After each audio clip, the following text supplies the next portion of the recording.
All right, good evening, everyone. I'd like to call the meeting to order, please, with the Pledge of Allegiance. I pledge allegiance to the flag of the United States of America and to the republic for which it stands, one nation, under God, indivisible, with liberty and justice for all. Thank you. Welcome, everyone. Roll call, Mr. Lundberg. Hallam. Yes. Odie. Plumper. Saxer. Yes. Talcott. Yes. All right. If there are no changes that need to be made to the agenda, I would entertain a motion to approve that as presented, please. Move. Second. There's been a first and a second. All of those in favor? Opposed? Motion passes. Thank you. There are no conflict of interest disclosure or waiver requests tonight. That takes us to our next item, which is approval of the minutes from our regular meetings on November 12th and November 25th. If there are no questions, additions, deletions on those, I would entertain a motion to approve those as presented, please. So moved.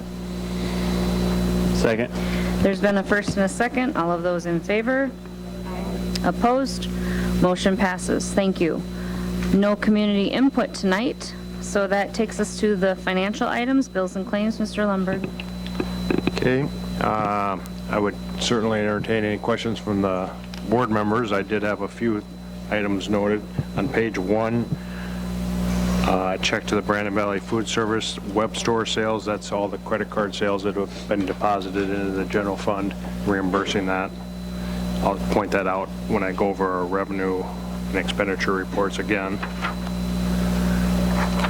Page 3, I had noted First Dakota Title. Once again, this month we have a payment for 20 acres of land that we're purchasing on the west side of the district for $780,809. Total price of that is $790,000. We put $10,000 of earnest money down. Also on page 3, GNR Controls, a total of $5,500. Page 4, Johnson Controls, a total of $5,200.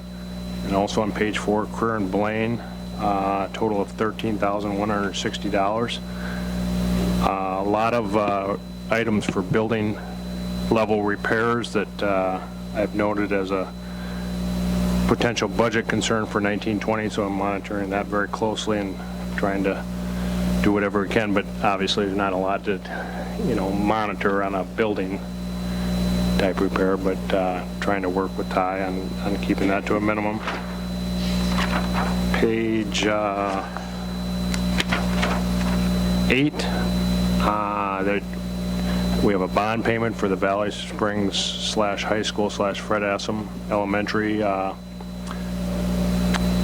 bond issuance of $1,391,900. After that payment, we'll have a balance of $11.9 million on that bond issue. $2,798,000 total. Advance payments is listed for your review, $4,065. $61,900 of pay vouchers. This includes $12,000 of marching band helpers, assistants that they employ during the summer, which are reimbursed by the band parents organization. And lastly, there's $112,000 of food service bills. You guys have any questions? Other than what I noted? Hearing no questions, I would entertain a motion to approve the bills and claims as presented tonight, please. So moved. Second. There's been a first and a second. All of those in favor? Aye. Opposed? Motion passes. Thank you. Financial report, Mr. Lundberg. Okay, carrying forward, the cash report for the month of November came in with $2,664,000 and $26,900,000 of receipts. A major, just under $18 million of that was our bond issue proceeds. Also in the cash report, you can see some temporary interfund transfers coming out of various funds, the capital outlay fund and the bond redemption fund, back into the general fund, making all funds whole at the end of November. There's no inter-fund transfers that are outstanding at the end of November. total of 25 million, just under 26 million, 25,900,000 at the end of November, 6.1 million in the general fund, 605,000 in the capital outlay fund, 622,000 in the special education fund, 53,000 in the pension fund, 690,000 in the bond redemption fund, and 28,800 in the enterprise fund, and $17,798,000 in the capital project fund. Those capital projects, since November 30th, we've since invested those funds in a series of laddering U.S. Treasury bills that I'll have for you in December. I think we averaged just about 1.5% on those. The monthly receipts are itemized in the next two pages. As I said, the $17,798,000 is from D.A. Davidson. Investment report, just the one CD that we have currently at 1.5% also. The payroll and benefits report for the month of November, $2.4 million of total payroll. $400,000 of that would be in addition to our normal payroll of about $2 million a month. The $400,000 extra this month was for the salary enhancement program that the Board of Education has approved. A substantial amount of money in total. $1,343,000 of payroll-related withholdings and benefits and taxes. Next are the financial reports through November 2019. First page is the revenues. If you look almost right in the middle of the page, there's a 1990 all other revenue, $401,000. As I mentioned before, contained in that $401,000 is $321,000 of food service deposits, credit card receipts. That'll be transferred out of there next month. The revenue, I don't have any items noted on the revenue. The revenue that we received from tax draw in the month of November was slightly higher than we'll get it in November and December, and it kind of came in slightly higher in November. That'll even out in December. So all the percentages there are pretty static with last year. I don't have anything noted as a concern. Moving on the expenditure side of things, the general fund expenditures are shown at 42.91% through November. Last year at the same time it was 42.43%. So it's running about 0.5% higher than it was last year. You say that's not a lot, but last year we ended the year at 99.5% total expended budget. So add that to, we can all do that math. It's right at 100%.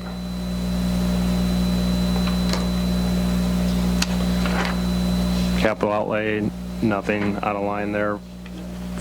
Special ed, same thing. That's actually about 0.5% less than it was at the same time last year. Having a little trouble with out-of-district placement billings coming in on a timely basis. They're all about a month behind. We're working on that. Debt service fund. The food service statement showing a net loss at the end of November of $75,000 versus a net profit of about $5,800 at the same time last year. Extrapolating those numbers, the food service fund ended up last year with about $147,000 profit. So based on that, this year would probably end up in the neighborhood in the black of $60,000 to $70,000.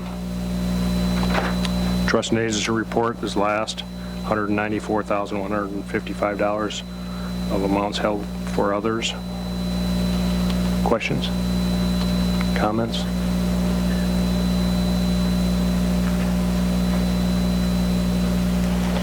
A little more meaningful financial statements this month. Thank you very much, Mr. Lundberg. If there are no questions for Mr. Lundberg, I would entertain a motion to approve the financial report as presented, please. So moved. Second. There's been a first and a second. All of those in favor? Aye. Opposed? Motion passes. Thank you. That takes us to our general business section, administration reports, Superintendent Larson. Yeah, thank you, Madam Chair. Just a couple of quick items to update you on here this evening. Want to just speak to the governor's budget address. Would note there was no inflationary increase to K-12 education. I would note that there was an increase to education funding in terms of special education rebase, and then also the additional enrollment within the state of South Dakota. So those two items were noted in her budget. Certainly will engage in the legislative process and work to do everything we can to provide our staff with the inflationary increase that is outlined in state statute as CPI or 3%, whichever is less. Inflation for this year is 2%, so just an item to note. Legislative breakfast on that front, Wednesday, December 11th. Meeting notice has been published. 7:30 a.m. at the central office, the Administration Center Conference Room. Look forward to having our District 10 and 25 legislators there, as well as a couple representatives from the Brandon Valley Education Association will be joining us. We look forward to engaging in some collaborative discussion with District 10 and 25 legislators about education funding and other relevant items with the legislative session upcoming.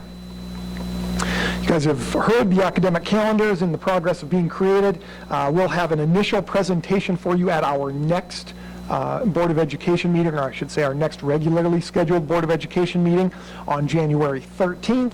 And then there's plans for potential adoption by the Board of Education at our second meeting in January.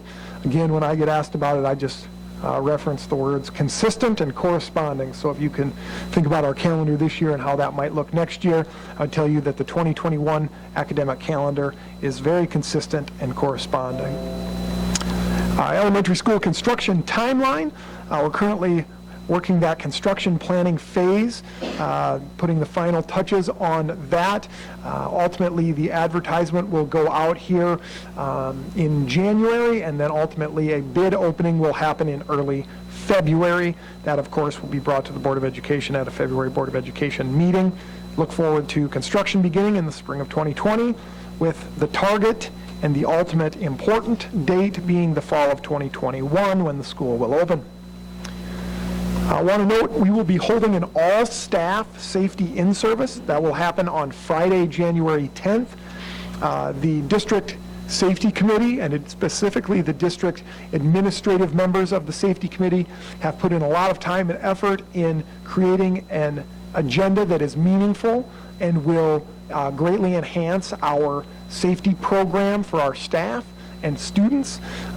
We'll be drawing upon a few different presenters. It'll be a stationary approach to the training. We will have Carroll Institute in, and they will be presenting on substance use trends and social media trends in adolescents and our young people.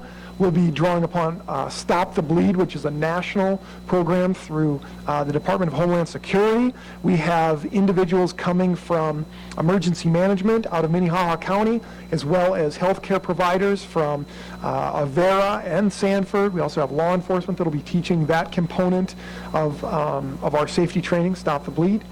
Mr. Schleckaway will be speaking to our reunification plan in his welcome to staff, and then we will be having situational supervision presented by the Federal Bureau of Investigation. Look forward to having them on site and having them help to empower our staff on how to supervise students in times of distress. So morning will be our classified staff, and afternoon will be our certified staff. Look forward to providing that training to our staff. Good news reports.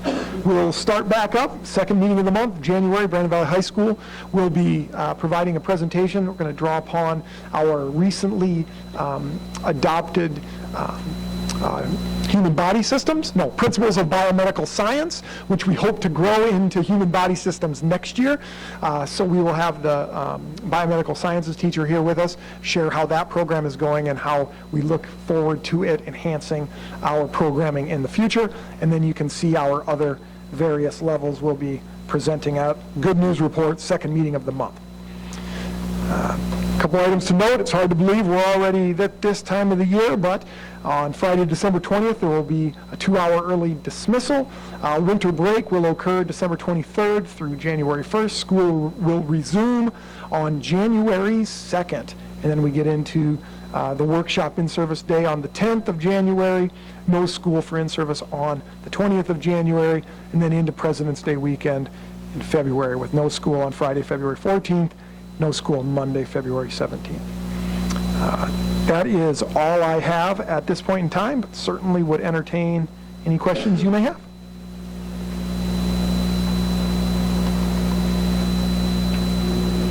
Thank you very much, Superintendent Larson. Mr. Lundberg, anything additional tonight? Okay. High school, Mr. Schleckaway?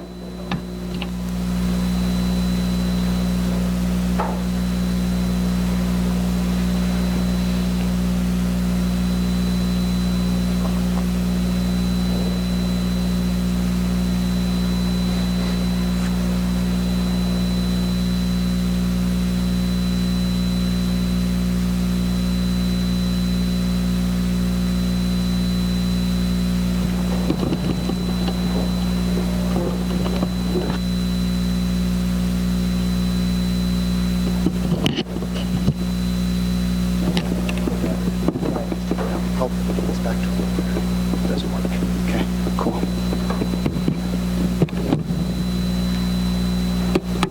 All right, I just have a couple quick things. The first thing that we do have enough students this year to do mid-year graduation, so I want to personally invite you to mid-year graduation on January 15th at 7 p.m. in the Performing Arts Center. I will send you an invite in the next couple days. We certainly don't have to have all the board members there, but we certainly want to know that you're all invited, and we need to have a couple of you there for sure. Short ceremony, just be in the Commons at about 6:50. Typically, we'll be out of there within an hour, but kind of a neat little ceremony. It's a little more intimate than our big graduation, and you know, some of these students are graduating early. Some of these students may have taken an extra semester to graduate, but certainly a celebration, so I want you to be involved in that. The second thing I want to invite you to, we had a record number of angels submitted this year, 240 students in the Brandon Valley School District in need for the angel tree. The high school houses the angel tree and all the angels, but this is a district-wide initiative, and what I will tell you is late last week we still had 100 angels on the tree, because 240 students equates out to 480 angels, a want and a need for the kids. So community, we put it out on Facebook. I know a lot of the teachers in the school district stepped up, a lot of our parents did, a lot of our students did, and we got rid of all the angels within 24 hours, so pretty impressive. What that means is we are wrapping nearly 500 presents Saturday morning. So the high school student council comes in along with our salsa group. So if any of you are available Saturday morning and want to come, you know, listen to Christmas music and wrap presents, it's a great time. We'll even feed you. But just want you guys to know you're invited. 9 a.m. We use the backstage of the Performing Arts Center. But pretty neat morning. I know that Principal Frecking and Mrs. Stemwettle have kind of headed this up, and it's a huge undertaking, and they've done an amazing job. So, any questions for me? Yeah. So how many students will be at the mid-year graduation? We'll graduate, depending on, we have one that's, they're moving out of town, so we're not sure whether they'll participate, around 7 or 8. Okay. We anticipate, yeah. So, and that number fluctuates up and down a little bit. I know Dr. Talcott could even give us some history, but some years we have 5, 6, 7. Last year we didn't have enough to have the ceremony, so it kind of goes up and down depending on the needs of the students. Okay. So. We used to have, before we started mid-year graduation, we had as many as 25 or more kids who were graduating at semester time, but that was in a funding formula where we were not getting paid for them in the second semester, and so that led to the creation of mid-year graduation. The funding formula has certainly changed since then, and you get paid up front, but that was a change that probably was, 20 years ago or more, 25, it even predates me, and but probably 2 of the last 3 years, I don't think we've had a mid-year graduation because the numbers were down below 3 or lower. Correct. So. All right, thank you. Thank you. Mr. Frecking, anything tonight? Okay. Mr. Thorson? Mrs. Nelson? Mr. Skibsted? Mr. Pearson? Mr. Babb, anything tonight? Ms. Foster? No, thank you. Okay. Mr. Horst? Mrs. Palmer? Okay. Mr. Henschel, anything tonight? Okay, and I don't see Mr. Marso either. All right, that takes us to our board policy section. We have a couple discussion items there for discussion. Absolutely. So first step through our board policies, obviously, the discussion item. Would note we have two, the tobacco-free school policy. I would just note that tweaking language within that, which basically makes it comprehensively prohibited to utilize said products on school property. For example, our old verbiage would not prohibit a parent from smoking in their car in the school driving lane. However, the proposed language would make it completely prohibitive and not allow said use on our grounds in any way. That's about my simplest way to summarize what is being proposed.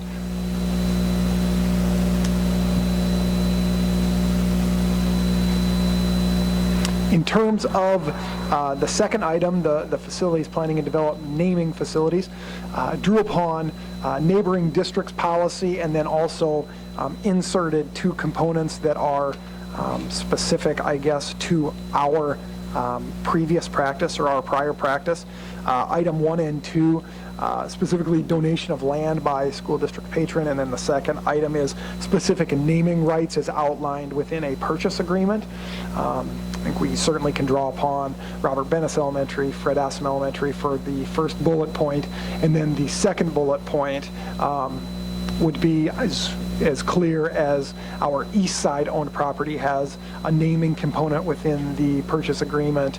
Our most recently purchased south side property has a naming right within the purchase agreement. So wanted to include that within the naming facilities policy. Other than that, the other items within this policy, again, I draw upon a neighboring district that has a policy for naming facilities as a starting point. Certainly entertain any feedback you have.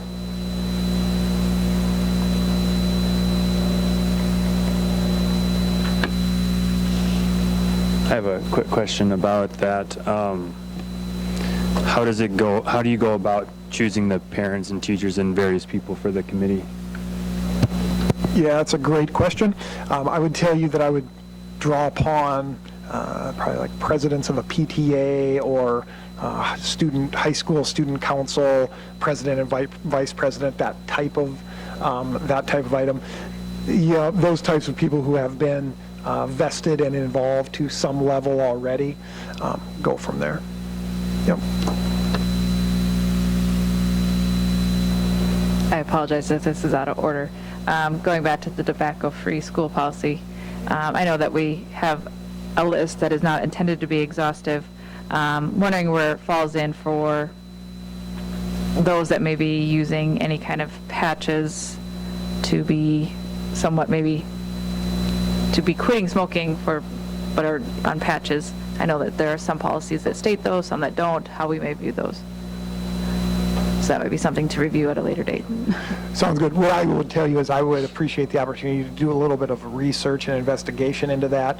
I think that a patch is, I most recently mentored a fellow superintendent through an issue with a Logen. Am I saying that correctly? Mm-hmm. That basically it's the nicotine gum/cough drop and how to proceed forward with that. So I'm always a little hesitant to list things specifically as we need some level of administrative discretion when managing those situations. So let me do a little bit of research and investigation and I'll come back with a more thoughtful response, Yep. okay? Just knowing that a lot of those things are still nicotine containing, we just need to be cognizant, I guess.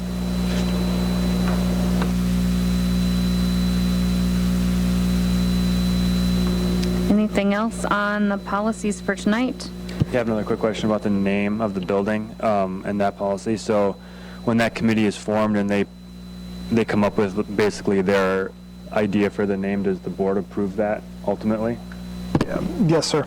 Another great question. You would note at the end of the proposed policy just says the committee shall formulate a recommendation for school board approval at a regularly scheduled Board of Education meeting. Ultimately, we'll facilitate that process and then build consensus through that committee work, and then ultimately the superintendent would bring that committee recommendation to the Board of Education saying this would be the consensus of the group with a vote of XYZ, but ultimately it is the Board of Education's authority to approve, change, or do something different. But yes, the Board of Education would approve. So the next building to be named will be the elementary school. I'm looking at the list. I'm assuming that we're going to select parents who live in that attendance center to help in the naming of a school that would be in their area or not? Would that be part of the plan probably? Yeah, when I think about the formation of this type of committee, quite honestly, I would draw upon the Fred Assam Elementary PTA president, vice chair.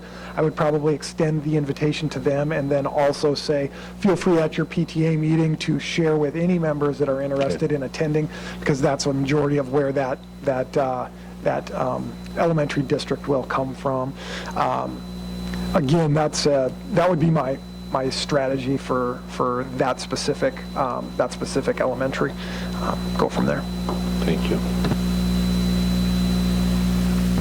When do you think that committee is going to be formed and start like working on it?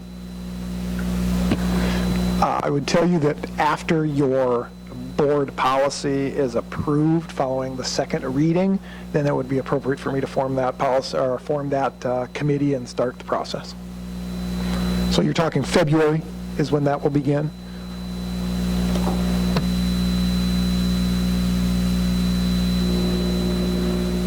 Good discussion.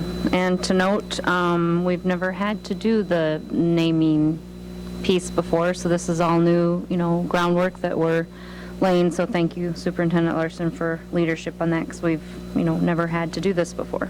So, again, if there's anything with either policy that you come up with ideas, feel free to email Superintendent Larson. Is that okay? We send you stuff? All right. Thank you. General business, I would entertain a motion to approve consent item number 1 as presented, please. So moved. Second. There's been a first and a second. All of those in favor? Aye. Opposed? Motion passes. Thank you. Personnel, there are 8 items under there for consent approval. I would entertain a motion to approve those as presented, please. So moved. Second. There's been a first and a second. All of those in favor? Aye. Opposed? Motion passes. Thank you. There are building permit applications there for your review. There are also a couple thank you notes to the Board of Education from some staff and retirees, so please review those at your convenience. That takes us to the board report section. Does anyone have a formal board report that they would like to share tonight? Yeah, I would like to just briefly talk about the Transportation Committee. We met last Thursday afternoon, and we talked about several things that cannot be discussed at this moment, but we're sort of tweaking maybe the transportation policy somewhat, because this district is growing in such a large way that we need to be more efficient with drivers and buses and everything. But a note to say is, for those of you that are here and those of you that may be viewing this, the transportation, we're in a good shape. We're in good shape, but we would like to let the community know that we are looking for additional drivers. And so if you know anybody that has a CDL or is interested in obtaining one and would like to do some bus driving or help kids go from point A to point B, stop in at the Transportation Department or the administration office and fill out some paperwork. But we're okay with the number, but we just need to have a bigger pool, shall we say.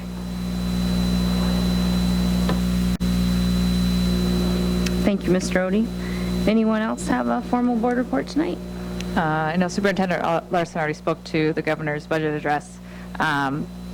And speaking of that, obviously, that didn't probably come to a incredible surprise, knowing where we sit in the state, taking care of the agricultural shortfalls that we had coming in this year. That doesn't mean that's the only thing that will affect probably the education. There'll be a lot of other things that'll be presented yet in this legislative session, so I'll just keep you up to speed as what else comes rolling through. That was the biggest thing we've been keeping our thumb on. So that's kind of where it stands right now, but we'll keep you up to date with what else is coming in. But I know that wasn't probably the biggest surprise to us.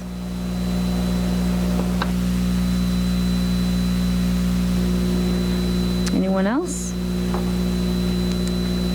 If not, that looks like it takes us to the end of our scheduled agenda. I would entertain a motion to adjourn. So moved. Second. There's been a first and a second. All those in favor? Aye. Opposed? Motion passes. Thank you. Merry Christmas to everyone, and please be safe over the holiday. Like, don't break anything going down Great Bear, or Tubing, or whatever, because we kind of need you back on January 2nd. So, but Merry Christmas, everyone.